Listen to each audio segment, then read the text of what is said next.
Ce soir, c'est le grand dénombrement des itinérants au Québec.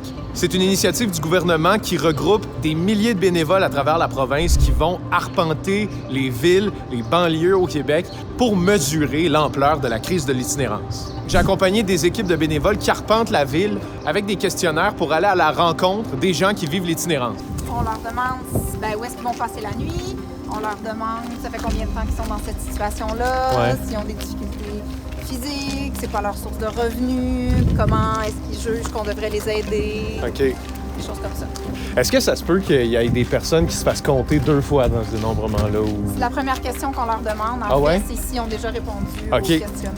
Tous les formulaires sont envoyés à l'Institut national de santé publique du Québec pour analyse. Donc ça nous permet de croiser les données avec les dénombrements qui ont eu lieu dans les dernières années pour essayer de trouver un peu s'il y a des tendances, des besoins qui sont émergents.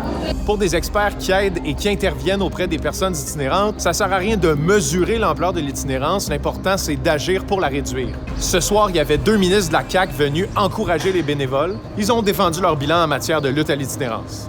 On a augmenté l'aide de façon significative au cours des dernières années depuis la pandémie et on veut continuer. Ça, ce que ça nous permet de faire, c'est de nous adapter.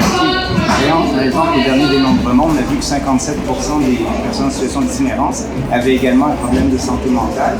Notre réponse à ça a été d'augmenter le nombre de programmes de réaffiliation itinérance santé mentale. Donc, on veut savoir quelle est l'image actuelle pour adapter nos services et c'est ça qu'on va faire encore cette année. Évidemment, dénombrer l'itinérance, vous devinerez que c'est un peu vague.